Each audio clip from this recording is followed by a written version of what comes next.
नमस्कार साथियों, मैं कुश कुमार सरल एग्जाम के यूट्यूब चैनल पे आपका स्वागत करता हूं। दोस्तों लेकर आए हैं समीक्षा अधिकारी और जूनियर असिस्टेंट पीसीएस से बनने वाले महत्वपूर्ण प्रश्नों को प्रैक्टिस सेट, जो आपके पिछले एग्जाम हो चुके हैं। मॉडल पेपर है तो इसमें सभी सिलेक्टेड क्वेश्चन है।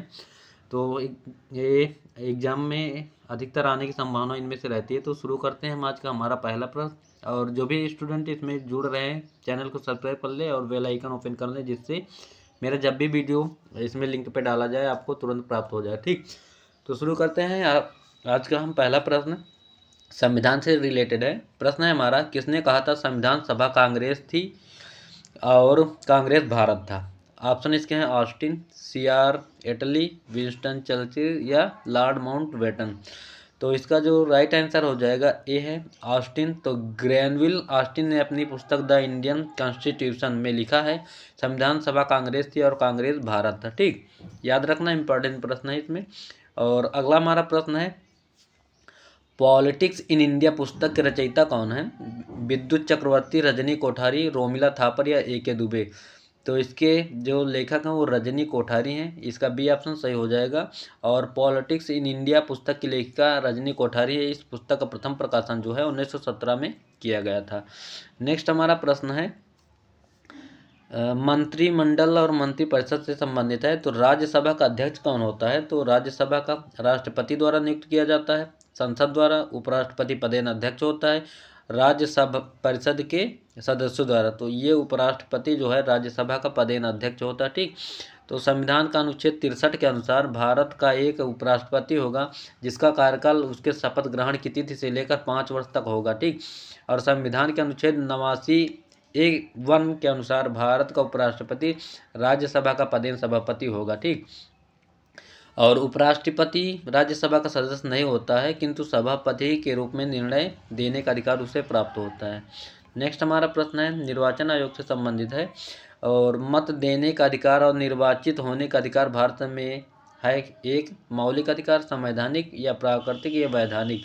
तो यह एक वैधानिक अधिकार है। ठीक, इसका डी ऑप्शन सही हो जाएगा। और कन्फ्यूजन हो सकता है, कभी कभी मौलिक अधिकार भी लगा सकते हैं और संवैधानिक अधिकार भी लगा सकते हैं, बट इसका राइट आंसर वैधानिक अधिकार है। इसको ध्यान से देख लीजिएगा।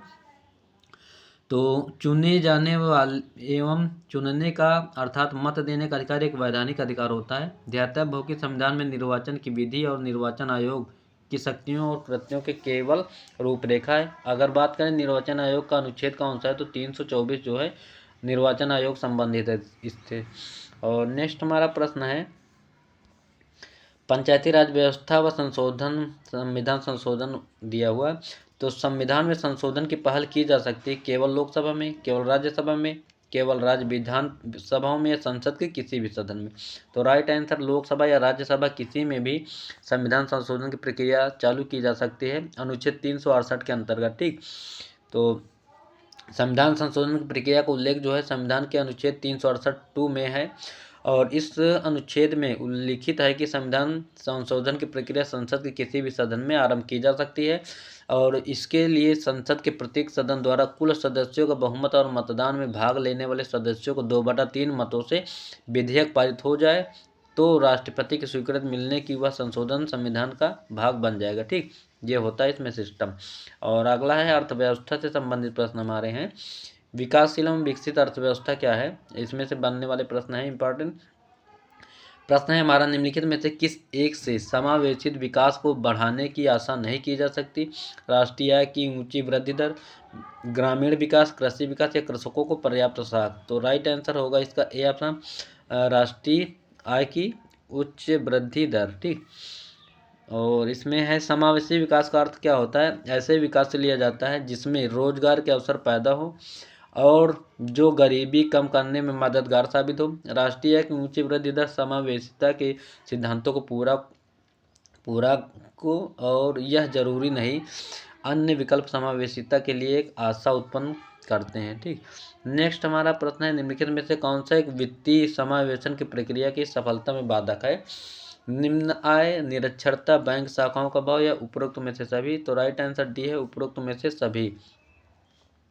तो वित्तीय समावेशन पर गठित समिति के अध्यक्ष सी रंगराजन के अनुसार निम्न आय, निरक्षरता और बैंक शाखाओं का अभाव इत्यादि वित्तीय समावेशन की प्रक्रिया की सफलता में बाधक है।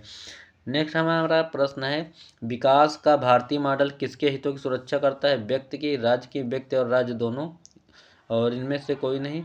तो राइट आंसर है सी ऑप्शन है। ठीक, तो विकास का जो भारतीय मॉडल है व्यक्ति और राज्य दोनों के हितों की सुरक्षा करता है।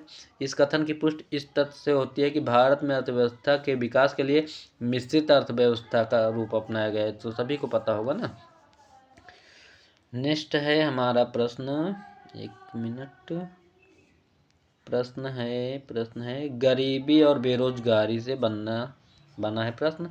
तो गरीबी, भारत में गरीबी अनुमानों का आधार क्या है? प्रति व्यक्ति आय, परिवार का उपभोग व्यय, और इनमें से कोई नहीं। तो राइट आंसर है इसमें सी, परिवार का उपभोग व्यय है। ठीक, मतलब कितना खाते हैं और कितना खर्च करते हैं, ये सिस्टम। तो परिवार के उपभोग व्यय को भारत में गरीबी अनुमानों के आधार के रूप में मान्यता प्राप्त है।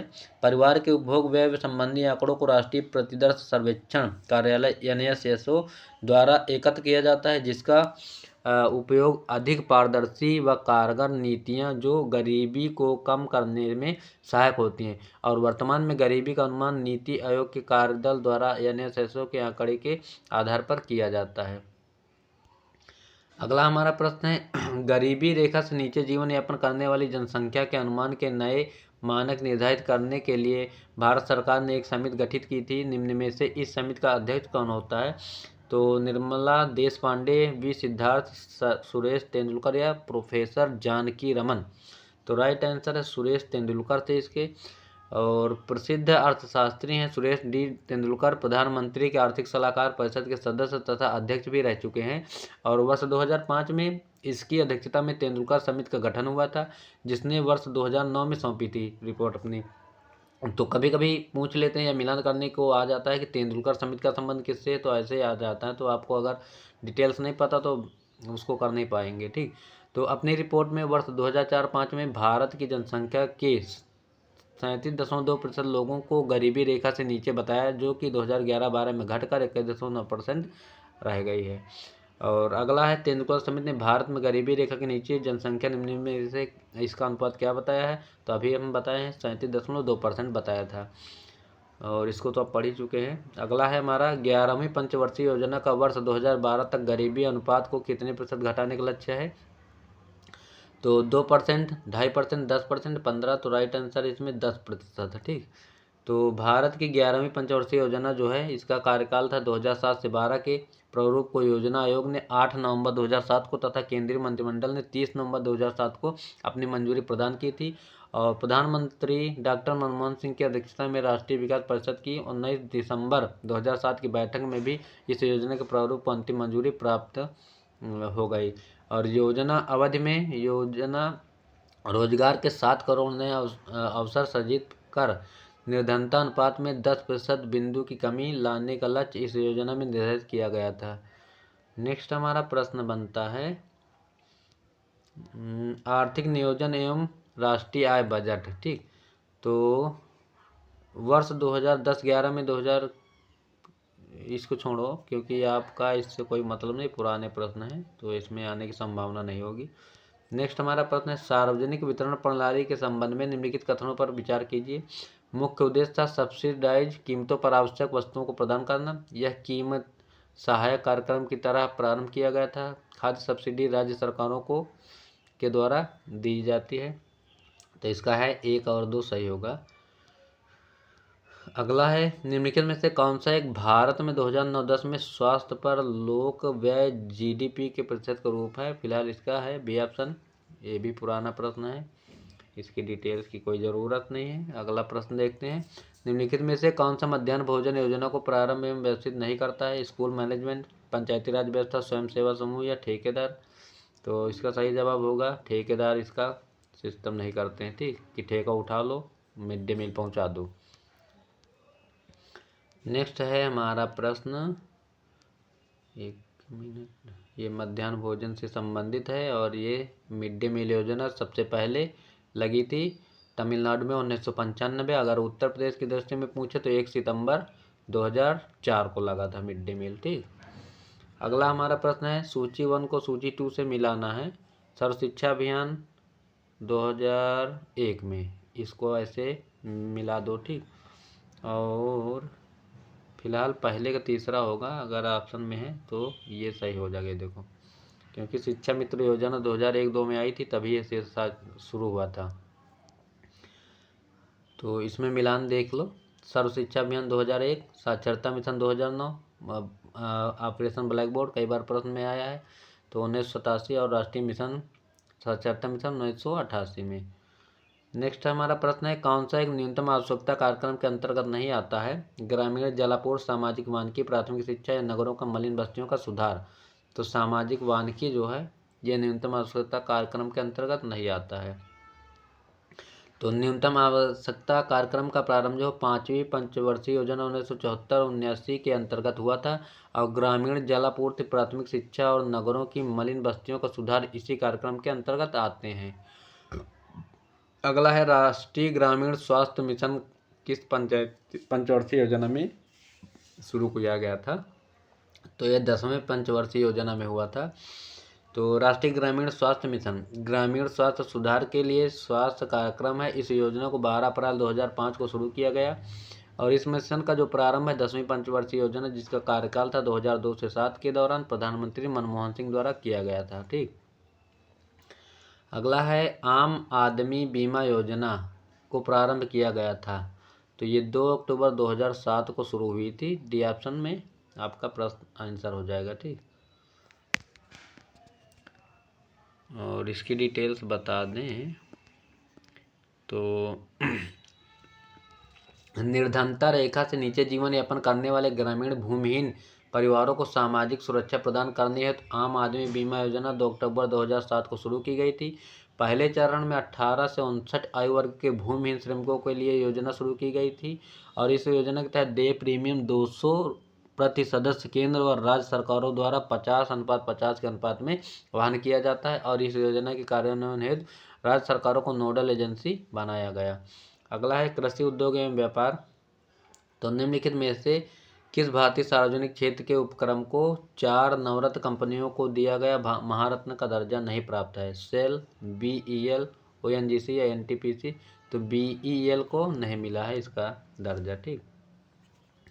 तो 13 कंपनी नहीं है, अब बढ़ के कम से कम 18 कंपनियां हो गई, ठीक। तो सेल, ONGC, NTPC, भेल, CIL, गेल और IOCL इत्यादि सहित कुल 13 कंपनियों को महारत्न दर्जा है। भारत इलेक्ट्रॉनिक्स लिमिटेड, BEL सहित 13 कंपनियों को नवरत्न कंपनियों के रूप में दर्जा है, और 13वीं महारत्न कंपनी के रूप में शामिल किया गया है। फिलहाल अब ज़्यादा है, याद करना ही ना, ये पुराना डाटा है। 1818 में पहला सूती वस्त्र कारखाना किस क्षेत्र में शुरू हुआ? पश्चिम बंगाल फोर्ट ग्लास्टर, मुंबई, गुजरात अहमदाबाद, उत्तर प्रदेश कानपुर। इसका राइट आंसर है ये ऑप्शन, पोर्ट ग्लास्टर में 1818 में शुरू हुआ था, ठीक। और ये मतलब चला नहीं, बंद हो गया था। 1818 में भारत में पहला सूती वस्त्र कारखाना पश्चिम बंगाल के फोर्ट ग्लास्टर में शुरू हुआ। ध्यातव्य है कि सूती वस्त्रों के निर्माण हेतु सर्वप्रथम मशीन का आविष्कार ग्रेट ब्रिटेन में हुआ था, और विश्व की सर्वप्रथम कॉटन टेक्सटाइल प्लांट की स्थापना ग्रेट ब्रिटेन के मैनचेस्टर में 18वीं सदी के उत्तरार्ध में हुई थी, और इसीलिए जहाँ जहाँ कपड़े का निर्माण होता है या बनाए जाते हैं उससे मैनचेस्टर की संज्ञा दी जाती है, क्योंकि विश्व में सबसे पहले जो है मैनचेस्टर जो ब्रिटेन में है वहाँ पे शुरू हुआ था, और उसी के नाम पे नामकरण करते हैं, ठीक। अगला है, निम्नलिखित में से कौन 1 जनवरी 2005 में फाइनेंशियल इंक्लूजन पर बनाई गई समिति का अध्यक्ष था? रंगराजन सुब्बाराव, MS अहलूवालिया या कमलनाथ। तो श्री रंगराजन जो थे, श्री रंगराजन यही अध्यक्ष थे इसके। तो जनवरी 2005 में फाइनेंशियल इंक्लूजन पर बनाई गई समिति के अध्यक्ष श्री रंगराजन थे, और इस समिति का उद्देश्य छोटे तथा मझोले उद्योगों व कम आय वर्ग के परिवारों हेतु बृहद वित्तीय सेवाओं के प्रसार के लिए सुझाव देना और वित्तीय समावेशन हेतु सिद्धांत तैयार करना, और इसके अतिरिक्त समिति को वर्तमान में वित्तीय समावेशन हेतु अपनाई जा रही रणनीतियों की समीक्षा करनी थी। अगला हमारा प्रश्न है, भारतीय हीरा संस्थान कहाँ? तो हीरा कहाँ है सबसे ज़्यादा? सूरत में है, तो राइट आंसर भी होगा। तो भारतीय हीरा संस्थान की स्थापना जो 1978 में हुई थी, और अब हम बता दें तो विश्व की सबसे बड़ी इमारत यही मतलब बनाई गई है, कार्यालय इमारत जिसमें कार्य वगैरह होते हैं। तो अभी तक पेंटागन था अमेरिका का, पर अब ये हो गई है हीरा वाला सूरत में, ठीक। तो 1978 में गुजरात राज्य के सूरत में बनी थी, जो कि हीरा रत्न और गहनों से संबंधित गहन अध्ययन का विश्व प्रसिद्ध व प्रतिष्ठित संस्थान है। अगला है, निम्नलिखित में से कौन सा फूट लूज उद्योग का एक उदाहरण है? तो तेल शोधन, चीनी या सॉफ्टवेयर, एल्यूमिनियम। तो राइट आंसर है सी है, सॉफ्टवेयर, ठीक। तो सॉफ्टवेयर फूट लूज उद्योग का एक उदाहरण है। फूट लूज उद्योग ऐसे उद्योग को कहते हैं जो परिवहन या संसाधनों से प्रभावित हुए बिना किसी भी स्थान पर स्थित हो सकता है। ऐसे अधिकतर उद्योग कहीं भी स्थापित किए जा सकते हैं और उन्हें कच्चे माल के स्रोत के समीप लगाने की अनिवार्यता नहीं होती है। इससे इनकी कीमतों पर कोई प्रभाव नहीं पड़ता। तो बस आज के लिए इतना ही, और ये आज के इम्पोर्टेंट प्रश्न थे इकोनॉमिक्स और पॉलिटी के। तो उम्मीद है कि यह वीडियो आपको हेल्पफुल लगेगा आपके एग्ज़ाम के लिए, और इसको एक बार देख लीजिएगा तो शायद आपके कुछ अगर प्रश्न आए तो इसमें से सिलेक्ट हो सकते हैं। तो उम्मीद है कि यह वीडियो आपको अच्छा लगा होगा, और ज़्यादा से ज़्यादा लोगों तक शेयर करें। क्लास अच्छी लगी तो लाइक और सब्सक्राइब करना ना भूलें। बाय सभी को, थैंक यू।